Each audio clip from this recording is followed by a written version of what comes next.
Voices in the Wind, a report on the creative experience in a contemporary world. I'm Oscar Brand, another voice in the wind.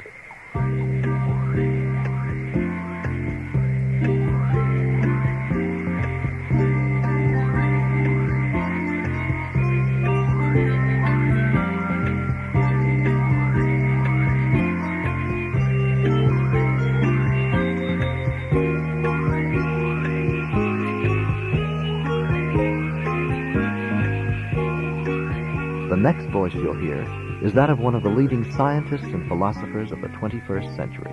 I don't think the word artist can be professed by anybody. I think artist is a term that must be given by the society to an individual as a consequence of the behavior of that individual.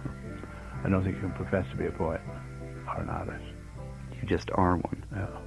Our program today is concerned with the genius of one man, Buckminster Fuller, a man of such consequence that in many foreign countries he's acknowledged as the greatest living American. In America, he has, by a few cynics, been labeled a consummate nut. But before we hear again from Buckminster Fuller, we feel the need for knowledgeable guidance, and that's supplied in this case by his friend Norman Cousins, who is also publisher of the Saturday Review. The question has often been asked whether people understand precisely what Bucky is talking about. And I submit that this may, in fact, be the least important part of that experience. What happens is that they feel better about the world. They feel better about themselves. They've had a demonstration of someone who comprehends the lines of connection between our world and other worlds, between the past and present, the present and future. They feel that they've somehow been hooked up to eternity. They have a sense of being in the presence of an intuitive genius as well as a systematic thinker and scientist. What they are left with is a resolve, I think, that life is worth living, and that they're not going to become hopeless or despairing. Norman Cousins believes in print. Now, while Marshall McLuhan and Roone Arledge announced the death of the printed word, Cousins points out that the announcement was printed, courtesy of the same newspapers and magazines, whose death has been promised daily. Norman Cousins publishes the Saturday Review, the first magazine of ideas to reach more than 30,000 subscribers. Cousins is also one of the world's leading experts on the subject of Buckminster Fuller, having met him in the late 30s and lost him for 15 years. Now he's a willing shield-bearer to the quixotic philosopher-scientist. Norman Cousins assured us that it wasn't necessary to understand the lectures of Buckminster Fuller to profit thereby and to enjoy them as well. Now, when you consider the fact that there are other speakers who talk in a way that is completely understood, and people can take away exactly what is said, they absorb all that information, but they don't. It doesn't particularly change them. It doesn't enable them to go on with life. It doesn't spare them the principal disease of the 20th century, which is helplessness or despair. Therefore, you can understand that his lectures have to be appraised, not just according to scientific content, but according to the way people's lives are affected by what he says. And as I said a moment ago, people do have the sense of being on a larger stage than they've ever known before, and knowing that somehow it all makes sense, that it has the sanction of good scholarship behind it. Although, if pressed, they couldn't document the reason for it, but they do have that sense that they have been privileged to witness a combination of human reason, human intuition, and the scientific method and poetic expression in a way that somehow all comes together in a seamless garment, even though it's not completely comprehensible. People sometimes ask why it is that Bucky is so popular with young people, and sometimes with children, or I should say especially with children.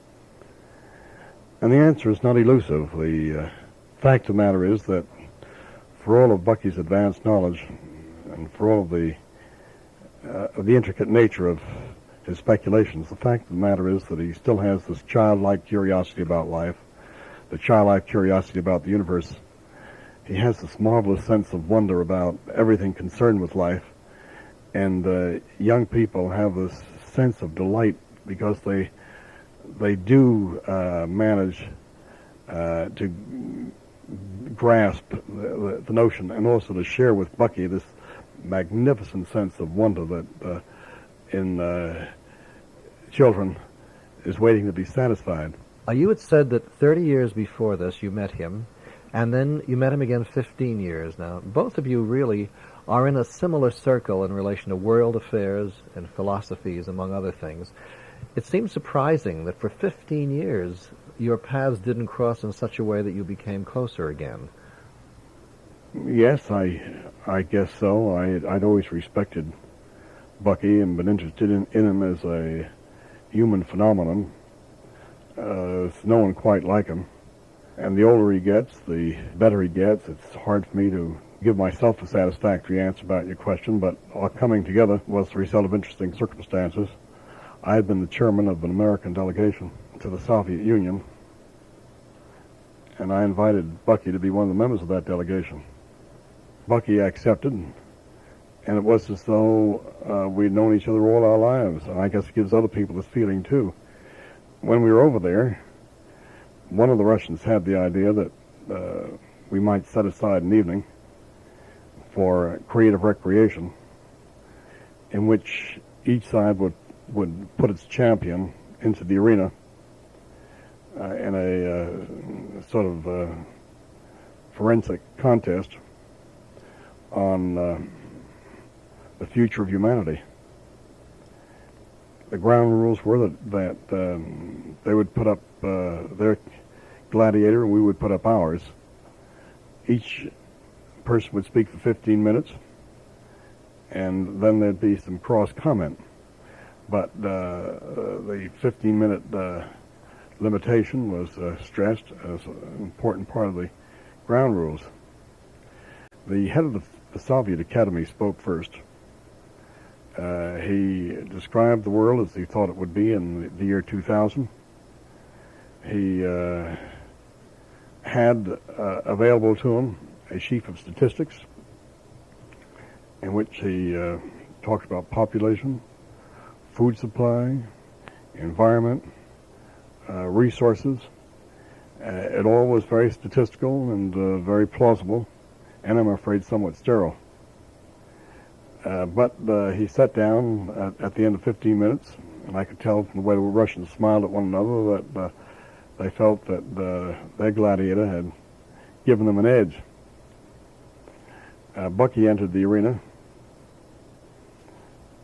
smiled that winning smile of his, almost childlike in its innocence, folded his hands in front of him, Hindu style, looked skywards, and then took off. About 50 minutes or an hour later, I looked around.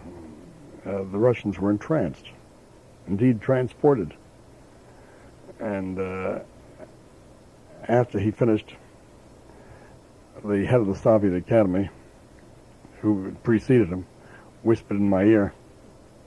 He said, "It is no contest. Mr. Fuller wins hands down." It was magnificent, he said. Never have I heard anyone speak with such eloquence and such brilliance. Tell me, he said, what did he say? Now, he was not being facetious. He was being serious. And this bears on my point that Bucky communicates beyond language. He gave the Russians the kind of experience they rarely get in a society that tends to stress cold facts and numbers at the expense of the poetry of life. Bucky has plenty of poetry and he has plenty of soul. And now they were getting a chance to respond in the way human beings naturally respond to genuine poetry. It was not the kind of poetry that makes its claim on the creative imagination in terms of its combination of words or the way the words turn to one another. Rather, it was the kind of poetry that's connected both to heart and mind, that as I said a moment ago, gives an individual that sense of connection to all other human beings and to the universe so that he feels part of something larger than anything he ever experienced before.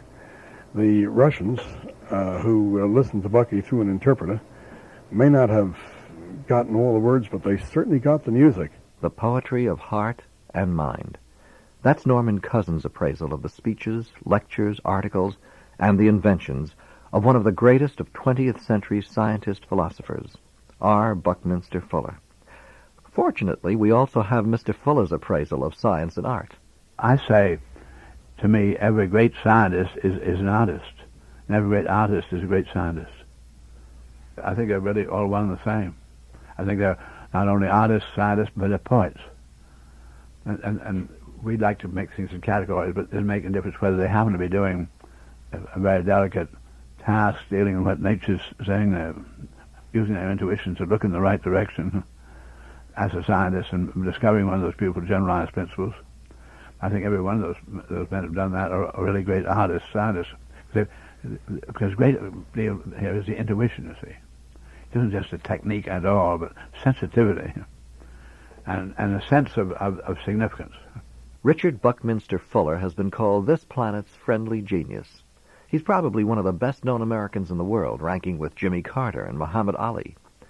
He has said of his grand perceptions and inventions, "The mind makes contact with the eternal in these moments of discovery." His moments of discovery include his Dymaxion car, which could transport 9 people at 130 miles per hour, his Dymaxion house, the residence on a stick, they call it, the Dymaxion world map, synergetic geometry, an entire new approach to mathematics, and his famed geodesic dome, which encloses more space with far less material and expense than any other known structure. Now, how did he begin his creative career? Well, he says he simply decided one day to stay 50 years ahead of his time, observing, "I'll be so far ahead that I'll pose no threat at all to the people who have a vested interest in opposing progress. They'll just call me a nut." Well, on that one point, Buckminster Fuller was wrong. He is not called a nut. He is one of history's most reasonable individuals. And as Bob Molesky assures us, he's a pleasure to interview. Now, for instance, Bob asked Bucky, "Why do you object to using the word creativity when you're speaking of human beings?" Because human beings did not create the universe. In fact, I don't like the word creation itself. The brain, in contradistinction to the mind, our brains are always and only correlating the information coming from our senses, our hearing, our seeing, touching, smelling, or it might be the touching, there's a sense of pain internally. But brains then are always correlating these special case informations. Special case, that's this one smells this way in contradistinction to that way. Our minds, however, have the capability from time to time to discover relationships existing between special cases that are not manifest or predicted by any of the special cases considered only by themselves. These great extraordinary things such as humans discovering the mass attraction law of gravity out of the millions of years of stimulation by lights, which we call the planets. Not until man had mathematical calculating capability. In 1500 we have Copernicus with calculating capability discovering that we were not having the sun going around us, but we were one of those planets going around the sun. Succession of events by Tycho Brahe and Kepler, Galileo, Isaac Newton have discovery of the interpulling between these celestial bodies covering great millions of miles distances, where if you have the distance between the celestial bodies, you increase their interattractionness fourfold and vice versa. That is, for an arithmetical change of distance, there is a geometrical rate of change, algebraic rate of change for the interattractiveness. So this is something, in a relationship existing between them, where there's nothing in one of those bodies by itself that says it's going to pull the other. It's only because there'd been those millions of years realizing they are acting some kind of a team different from the fixed stars, that you realize something is going on between, how they're correlating, and suddenly discover where this attraction is, but I say it's not in by itself. That's a generalized principle expressed only mathematically. It can only be found by the human mind. And in order to qualify as a generalized principle, there must never be any exceptions, which means generalized principles are inherently eternal. I find the human brain then dealing always in special cases, all of them terminal. So the human brain has asked man for a beginning of universe and an end of universe. Mind finds only the eternal, so there's no beginning or ending. So I don't like the word creation at all. There's as an a priori complex of generalized principles which all interact interaccommodatively one with the other, whether it's principle of leverage or the principle of optical refraction of light or the mass attractions, whatever it may be. So that I find all the human beings ever do is to discover these principles, and they've then found they can employ them. And man discovers it with the principle of the lever. He does not invent it. Simply discovers the principle, and it has mathematical relationships. If you distance from the fulcrum to the load being a basic distance, and then if you go out equal distance on the lever arm, it's 1-to-1, it's balance. But if you go out 2, you have 2-to-1 advantage. So those human beings whose muscles are very limited are able to move and negotiate items weighing 30 and 40 times what their muscle could lift. So that all we do is use the principles which we discover, which are eternal and a priori. That's why I don't like the word creative by man. He can invent novel uses for the lever, but he doesn't invent the principal lever. That's easier to see in the case of the sciences. For instance, Einstein getting in touch with a generalized principle and beginning to understand relativity. I think it's more difficult to see in the case of artists when they're considered creative. Is that too getting in touch with a generalized principle? No, they're sometimes long ago they made their own paints, they made their own brushes, but they are using a language which appeals to them as the best way to say something. And you happen to use the oral, and that is, I'll call that an art, all right, the proper use of those communication tools. I simply say the artist is using communication tools to communicate what he's concerned with. And he may be concerned with many, many different kind of stimuli, but I don't like don't like the word creative, but the word art I like because you articulate, you speak. You might do it sculpturally, you might speak it with paint, you might do it with oral ways, you may do it by body dance, communication. Is that your definition of art? Communication? Yes. I don't think the word artist can be professed by anybody. I think artist is a term that must be given by the society to an individual as a consequence of the behavior of that individual. I don't think you can profess to be a poet or an artist. You just are one. Yeah. You have said often that our role should be to change the environment and not to change man. Can art be a way of changing the environment? Well, I'd say all artifacts have their effects. A word is an artifact; it's a tool, and a painting or sculpture is a communication, and you can call it a tool if you want, and it is a tool of communication what that artist is feeling very strongly, possibly negatively, maybe celebratingly, we don't know what. But the point is that this is his art, and I would think, yes, very inspiring. Certainly I recall when I was committing myself in 1927 to doing everything trying to solve all problems with artifacts, which would take advantage of the fact that the environment is intertransformable and everywhere transforming, to develop the right environment, because artifacts make the environment. A telephone is suddenly environment. This medium you and I are talking to people we don't know where is part of the environment now. There's something in front of you, it's a microphone, you and I don't, that's part of the environment, it's there and it communicates. Okay. This is the air was there before we had the radio to carry our voice. It was a carrier.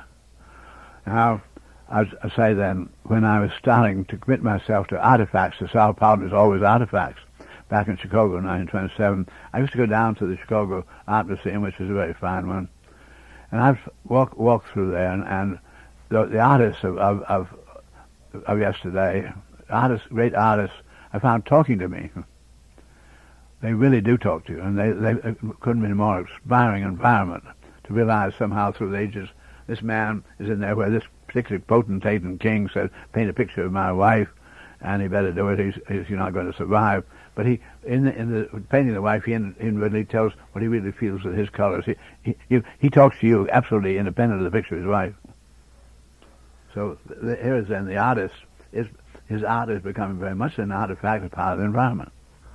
Well, in comprehensive design, which is a major part of your philosophy, you are speaking in terms of a generalized man, not a specialist, someone who has the ability to comprehend the total picture. Where does art fit into that, into a comprehensive designer? I think all human beings are born comprehensivists. They're born like a candlelight. Shines in all directions, is interested in all directions. And yet with candlelight you can put a reflector behind it, or you can even put a lens in front of that and make that candle beam go really great distances, so that a candle which unreflected and unlensed might be seen only 400 or 500 yards or something like that, might be seen as a lighthouse out at sea 5 miles. So that this is like our specialists. So we take the children who are interested in the whole universe. They're extraordinary in the questions they ask about both macrocosm and microcosm of their parents. And the parents, having come into a world where it's been assumed that specialization is desirable and possibly inevitable, have also been processed by the education system to make them very much more specialized, so they can't answer the child adequately. That's what happens to be in their particular specialized direction. So I say I personally feel that the artists, the ones who usually turn out to do things that make us call them an artist, have been children who realized when they came to school that they were being focused in directions that did not feel comfortable to them. Their intuitions want to maintain their comprehensive interests and maintain their sensitivity, not being told to get over sensitivity. This is the way the game goes. And I find they then they themselves are doing this only intuitively, so it's not an intellectual decision on their part to say, the school, I'm not going to cooperate at all, but they just spontaneously don't cooperate for fear something's happening to the wonderful gifts they've been given. So they often are called dropouts, and they then, because they didn't stay in school to learn the particular languages and the ways of communication in the school, they often turn out to be painter, sculptor, and we find that, fascinatingly enough, the Scientific American, largest number, single category of subscribers are the artists. Others, they're tremendously interested in all the scientists are finding. They're also interested in the way of everyday living, and they're expressing themselves in their own way, their own language, which may not be familiar to most people, but you can really tell whether this person had an integrity in his expression. You can feel that. If he's just copying somebody else's specialization, where he sees each human being different, each one is absolutely different, and though several might say, I would like to paint the same picture, we both would paint the same picture. We both look at the same scene, and let's think of two very famous great artists and of history, and they agree we'll paint the same picture. But they will come out quite different due to the fact that the individuals are different. And so the difference in painters and great artists is not purposeful, but inadvertent. It's in the emphasis of their genes, the emphasis of their experiences, make them see this that the other person is not seeing. And to me, then, the real artist is never trying to be an artist. He's moved, deeply moved by his experience of life. He's deeply moved by events around him, his environment, maybe moved by compassion, love, anger, but he's moved, and he says something in his own language. Because he's a different human being, it looks differently. So I found art schools, people begin to pick out the style of this man, the style of a Picasso and so forth, and often at the art schools the kids outperform Picasso as far as just dexterity of his style, without having anything they're doing there for the moment as an artist at all.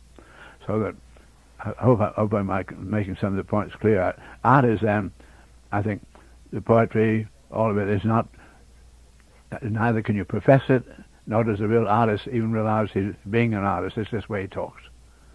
You've known a good many artists over the period of your life.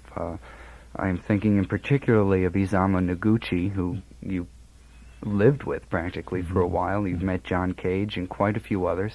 Have they had an effect on your life and your thinking? Oh, very much. They are very much part of my life. They are my environment. Extraordinarily warm, human, understanding, inspiring. I've really been very fortunate in the number of artists I know. Back in 1939, the Modern Museum was very young, but Congo Goodyear had been his first director, and he was retiring, and he'd done so much for artists that they were very grateful to him. And the artists in New York decided they'd like to have a dinner and let him know how much they thought of him. And they came to me and they said, Bucky, you know more artists than anybody else here in New York. Will you get up the list of the artists who were invited? And I did. I still have that list, and I'm really surprised how very fortunate I have been. And I didn't seek these artists. It's an amazing thing that my commitment to technology, but trying to solve problems with artifacts, somehow or other, while I felt I was dealing in the prosaic equipment, I was designing a musical instrument, not the music to be played on it, which was the way I actually talked about it. I was amazed at how many artists were sympathetic with that and realized that I was focusing on the instrument rather than the. But to them, that they began to really take that as art too, and they befriended me in a very great way, and I found myself just being taken on by one after the other. Well, as your friends can communicate with their art, you communicate with a language that is all your own. Can you tell us how you learned to express yourself the way you do? This place, I enjoy language per se. I think it's very beautiful. And if I had had a chance to travel more when I was young, I think I'd probably speak quite a few languages. But I love the word tools, and they do a great deal to you. And as a child, we didn't have any radio, television, movies. Books were the beautiful thing, and the enormous amount of reading out loud. And you as a child, you were also being asked often by the family to read out loud to them. So the oral expression was a very powerful matter, and you found yourself employing the tools of a Dickens, whoever it might be, Shakespeare. And so I cared about the tools, all right. Then came the days of World War I, and I was in the regular United States Navy. I had some tasks of trust, dealing with very special secret information, but particularly in the transport operation, where we had 130 ships in the transport operation and carried 1 million men across the Atlantic and back. And we didn't lose a single soldier to the enemy submarines. The operation was so successful that way. Well, in the communication, I was a special and secret aide to the admiral in command. We had messages to get to captains of ships. I then developed my own personal discipline, which I said, I don't want anybody ever to misunderstand me. I don't mind if I'm not understood. He'll come back and say, I don't understand you. But if he thinks he understands you and you've told him, but it's ambiguous and you didn't realize it was, you might lose all those men. So that I set up this discipline way back there. I said, never mind if I'm not understood, but be sure that I'm not misunderstood. So I've learned then to be really very incisive in such writing, also to be very economical, because I really grew up with a wireless, a telegraph east, and this is the first really very great reality of communication I had in my life, because I was still very young in that Navy, and this has appealed to me very, very much. And from that time, in 1927, I was 32 years of age, I decided to reorganize my life very much anyway. And I realized that how easy it is to teach parrots words and not have them understand at all. How easy it is for human beings to sing cliches that get a laugh, and then everybody uses the same cliche day after day, month after month, until it has no meaning whatsoever.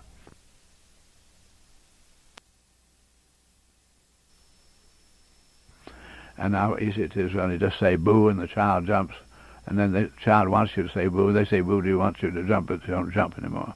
I saw that how quickly we can lose the value of the words.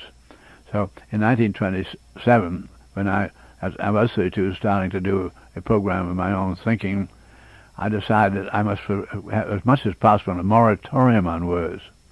I made my mind that I must never make a sound, a word, let come out of my mouth. That's what I was pretty sure it was going to do to my fellow human beings. I began to really value them. It's incredible in the value as tools which could really bring about good effects. So combining necessity to be economical and wanting to only use words when I really felt that it warranted in communication, this began to dictate my style. When I write very much as a sculptor. There's something I want to talk about. For instance, you asked me about the word creativity, and so there's creative is the idea. I just take over a little off the stone, but then I keep looking at it, and I rewrite and rewrite and rewrite and rewrite. Because first the ideas are all there, then the ideas in the right arrangement, and then the more economical way of saying it. Can I clean up? Is there any ambiguity in there?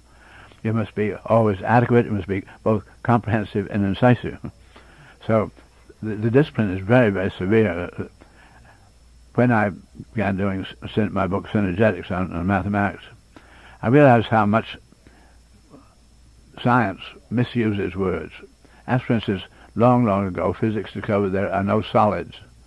And that we'll find in very recent times when we came to discovering the transistor, physics talking about solid-state physics. It's very, very thoughtless and very deceiving of the public to use such words so carelessly.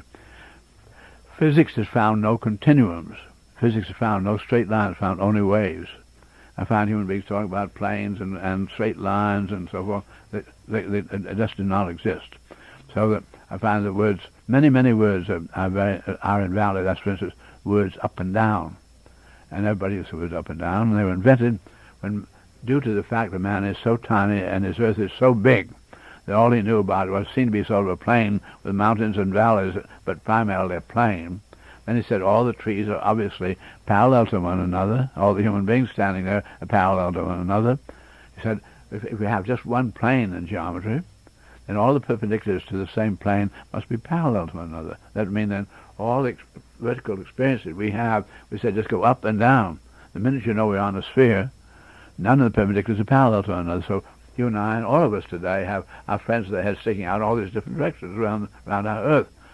There is no physics found absolutely nothing to suggest an up in the universe or down. So the right words are go in and out. You go into the Earth or into the Moon. In where you can point to, and out is any direction. You go in to go out on the other side.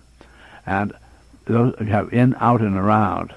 Now, I found very, very important to say such things. For instance, when I began saying in and out, and realizing that electronics only came in our century. Electrons discovered when I was 3 years of age in 1898, and it was not publicized, but it came into great play with World War I, with the radio, and suddenly electronics were very, very important. And as we get into electronics, we began to have something called tuning in. We had some of the electromagnetic range, electromagnetic spectrum, extraordinary. In 1930, the first chart is published, electromagnetic spectrum, and there on that chart you found all the different chemical elements when incandescent have their own unique frequencies and colors that you and I can't see, but the chemical emulsion can see them as a black line. So we had this great electromagnetic spectrum identifying all the chemical elements and all the X-ray and the long radio waves and the short radio waves. Then there was red, orange, yellow, green, blue, violet, where you and I have the equipment to tune. We use the words now like magnetics to tune in. So we have where you and I can tune in directly, without direct sight, without an instrument, is less than a millionth of the reality. And all the things are going to affect all of our tomorrows. The information is being developed in the realms of electromagnetic spectrum can only be contacted by instruments, not directly by our eyes. So you have to do it through our mind. Now, the very word then, when I began to use the word in and out, I began to use tune in and tune out. We found that the words up and down went with a very static concept of the universe. So we had something called space. We had solids and we had space, contradicting one another. They just pre-Einsteinian, the pre-speed of light and so forth, where now we know everything's normally in motion, everything is always transforming. Whereas now then I have to say, now that I have the words tune in and tune out, what I used to call space is just at presently not tuned in. It's a very different thing. Then there's that which is tuned in and that which is not tuned in. Begin to think this way and you suddenly find complete difference about just the concept of what is life and death. All on the basis of we're using the right words. Right.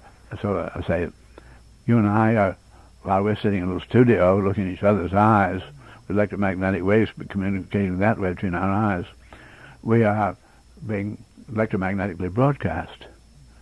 And somebody's tuning us in, and for the moment, you and I are now part of their life. That's an event of life. Life are various events. Once you understand that what we might think about the death, there really is no death. It's something just you haven't tuned in on it. And we know we have this very limited equipment, but now we're learning how we can get the extensions instrumentally to tune in on so much. How does one tune in? How do you get in contact with the universe? Here we have frequencies. You must get on the same frequency. Wavelengths. You remember the old coils of the earliest days of radio, and you just moved a slide along here and had so many coils. That's simply how you only had two coils. That's very frequency, whatever it may be. What is universe to you? Again, being very fussy about words, I said I must never use the word universe again if it doesn't have very definite meaning to me.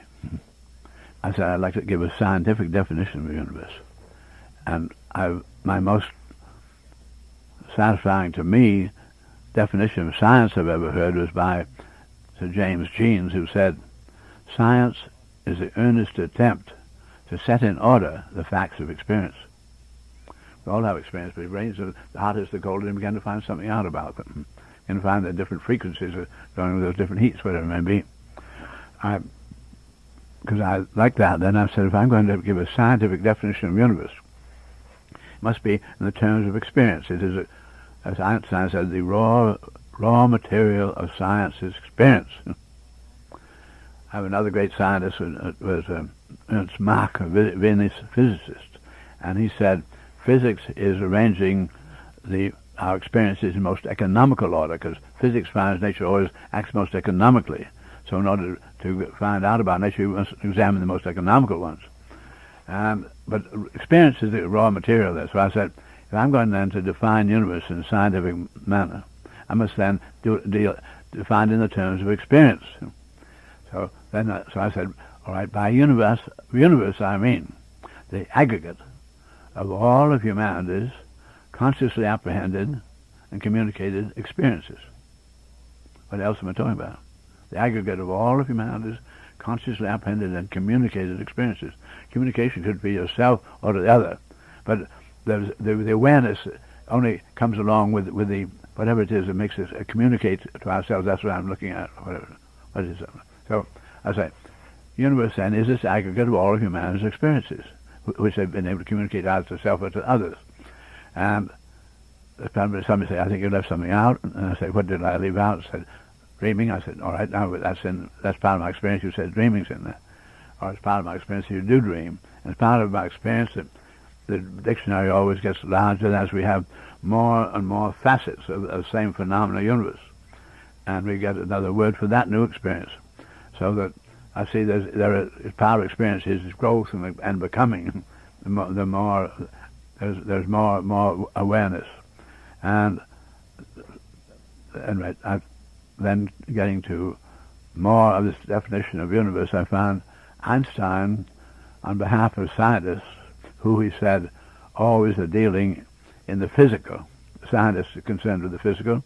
The physical is all energy. Energy associated with matter are the same energy associated with radiation, one convertible in the other. But the physics is concerned with the energy.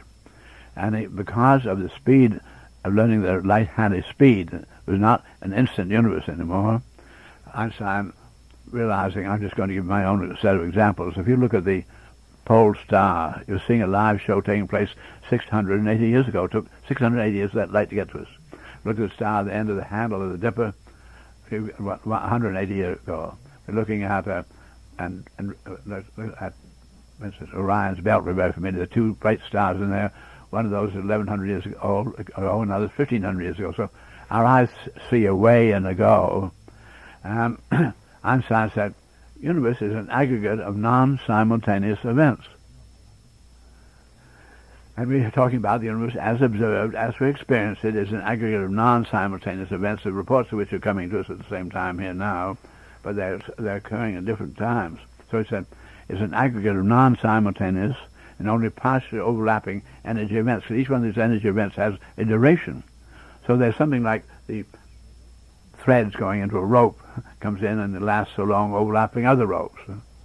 And so I felt that Einstein's definition of aggregate of non-simultaneous, only partially overlapping energy events of different duration was also the definition of what I'll call a scenario.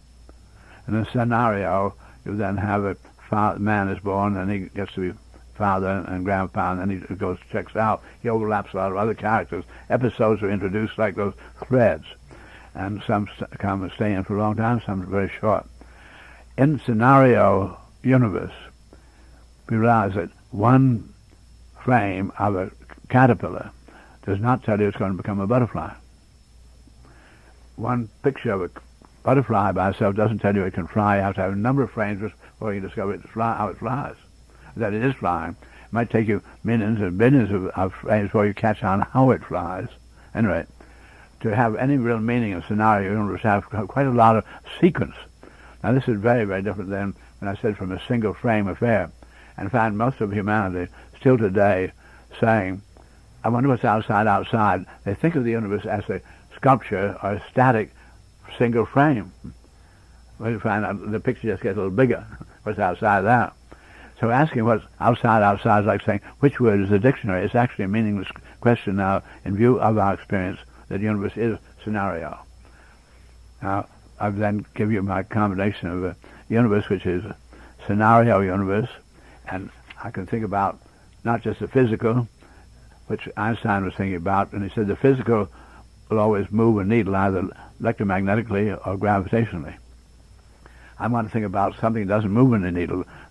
Just looking in your eyes, as I'm talking to you, I can understand that you're understanding me. That doesn't move in the needles at all. Meaning, comprehension, these are all metaphysical, don't move in the needles at all. It doesn't make the question language of speaking, understanding something else altogether. And so there's metaphysical as well as physical. So I was interested in the definition of universe that includes all the experiences, both physical and metaphysical. So I still go along my aggregate of all of humanity's concept and communicated experiences in dealing with scenario universe as an aggregate of non-simultaneous, partially overlapping events, both physical and metaphysical. This is fairly close to a good definition. And then a few years ago, in fact, a half century ago, I became tremendously interested in the word environment, the environment itself. And the environment was not a lot of static things, but a great many events of different frequencies, different magnitudes. As there's a way in to go, suddenly these energies impinge on you or an eye from outside us, may impinge upon us the inside us. So some of them enormous high magnitude, some very delicate light. And thinking about then, I call that an environment as an aggregate of energy events. I said, I must define an environment if I can also. So I got a little rhyme about it. An environment to each must be all that isn't me. Universe in turn must be the all that isn't me and me. Well, universe, in a sense, is process. It's not a static thing. It's not a noun, as it were. Right. does it have an intellect, or is it random?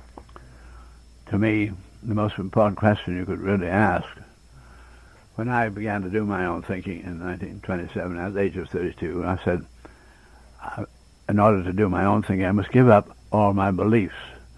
Because by belief, I mean accepting explanations of physical phenomena of which you have no experimental evidence, nor that anybody else has, as far as you know. So I said, if I'm going to then do my own thinking, go on my own experimental evidence, on that experience phenomena of science, then I said, it is part of my experience that at 32, I witnessed that really a majority of human beings have a sense of some great awareness of a great mystery of life, and assume something like we call the word God. And there are many, many religions which make it perfectly clear that billions and billions of human beings so moved. I said, all right, as much as that's your experience that they are, I think you must now ask yourself personally, do you have, in your experience, any reason to have to assume a greater intellect operative in the universe than that of humans? I said, I'm overwhelmed by it. I spoke to you a little earlier today then about human minds having the capability to discover principles of relationships existing between that are not of any of the special cases considered separately. That is, that there's nothing in the moon per se that says it's going to pull on the Earth, or it's going to pull the tides of the Earth, vice versa. Right. I find then human mind alone, in contradistinction to the brain, is able to find these relationships existing between, which turn out to be what they call these generalized principles, which are eternal. Now, to me, this is very extraordinary, because when you and I use the word design in contradistinction to randomness, which you just used, we mean that the parts are intellectually, when you use the word design, we always equate the word design with some kind of an intellect, a capability to arrange deliberately. So that I find that when I look at the sum total of all the known generalized principles, whether it's the gravity or the principle of the leverage or optical refraction, whatever it may be, if I look at them all together, inasmuch they're all eternal, they're eternally, which means concurrently operative, and most impressive is none of them has ever been found to contradict any of the others. This means then, I said, a design means the parts are in view of the others. They are arranged deliberately. We find only human intellect able to discover, and they discovered the pull apart the curtain we didn't know we were going to make a discovery, but suddenly we're faced with those extraordinary generalized principles, which quite clearly are eternal. You cannot qualify to be unless they are eternal. We have human mind then having access to an eternal design of the universe. Just look, we never know when the last one we found is going to be the last one or not, but we got this much of a glimpse so far of a great design, which can only be intellectually expressed actually as it gave a rate of change, a co-varying rate of change of the interactiveness being of the second power as against the first power arithmetical rate of distance. This can only be expressed mathematically, intellectually, and quite clearly we're discovering an a priori intellectual arrangement. So I said, my experience then overwhelms me with a manifest of a greater intellect operative in the universe than that of human beings. Do you think that intellect, that intellectual integrity, universe, has a design for humanity?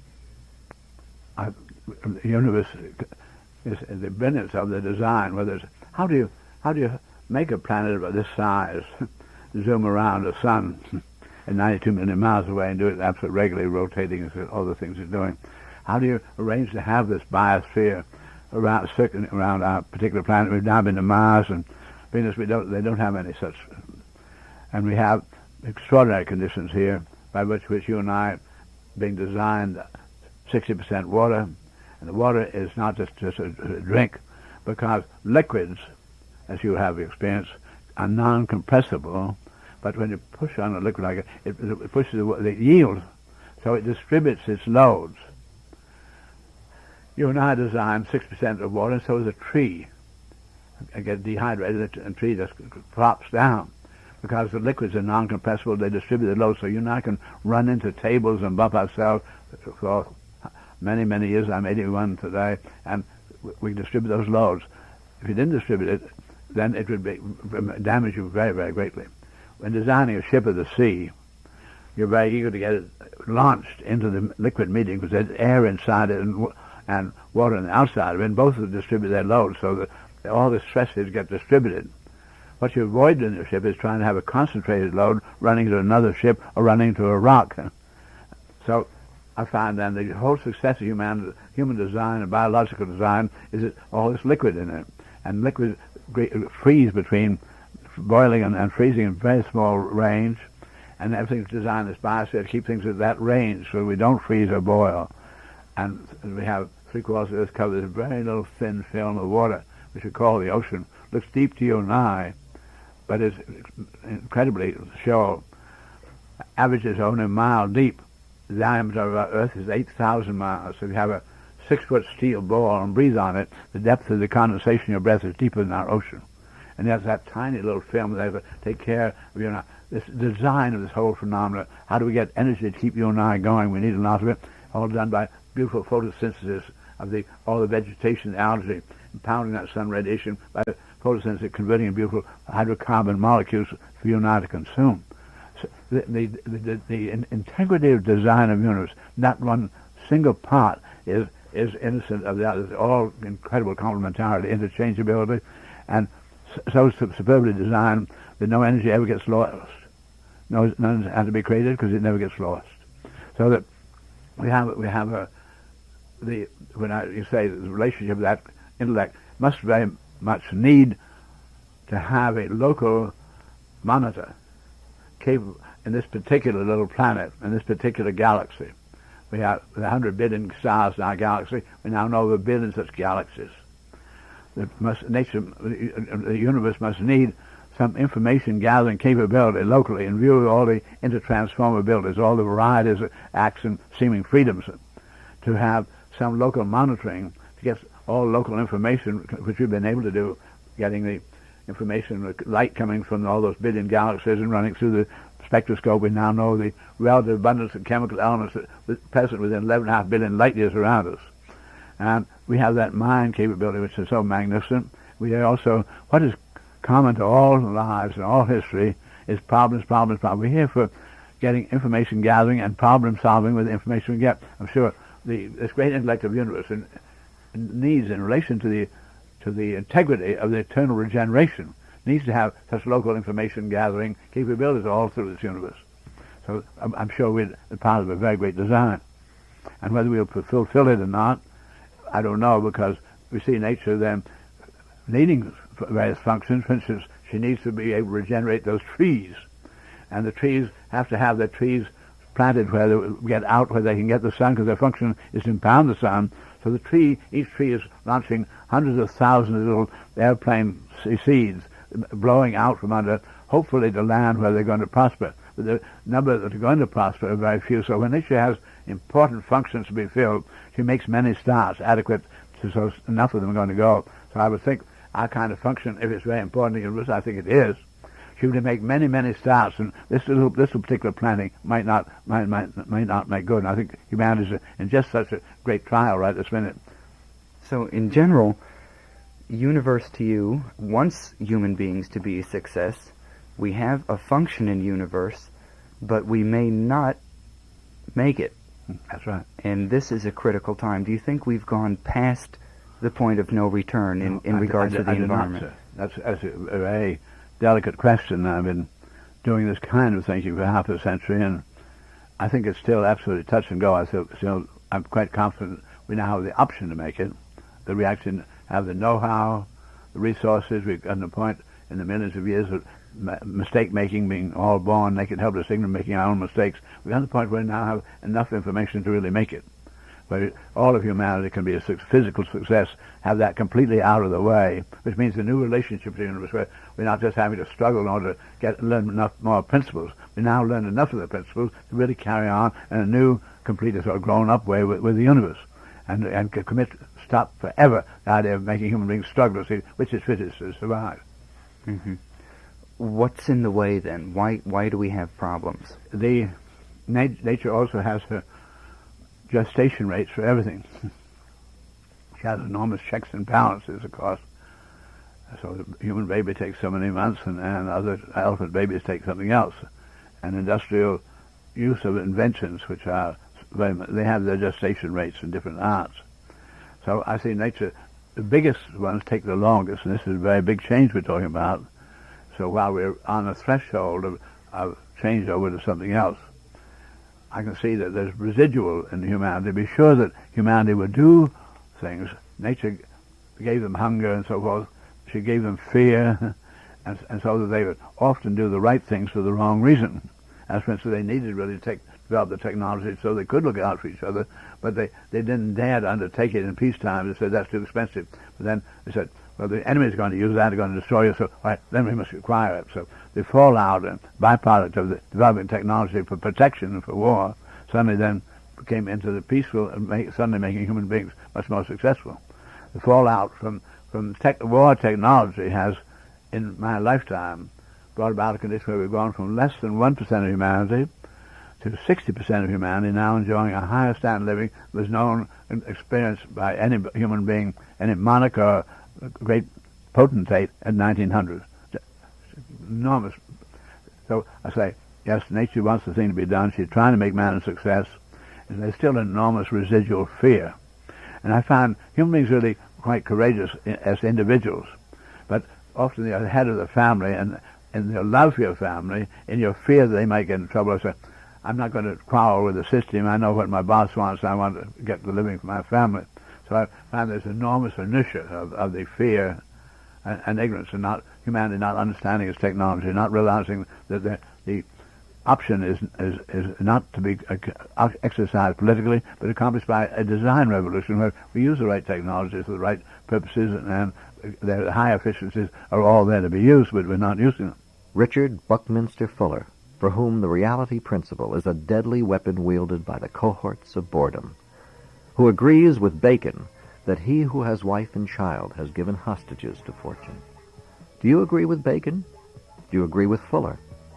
Do you agree with us? Do you relish an entire program featuring the ideas and exploits of one man, however exceptional and significant? Well, our address is NPR, Washington, D.C. 20036. Take advantage. For do we not come to you courtesy of everyone with funds provided by the Corporation for Public Broadcasting? Do you know that your producer is Robert Molesky and your associate producer is Jay Kernis? Further, production assistance is offered by Gigi Yellen. Your engineer is and has been Jim Anderson. And I will always be Oscar Brand, another voice in the wind.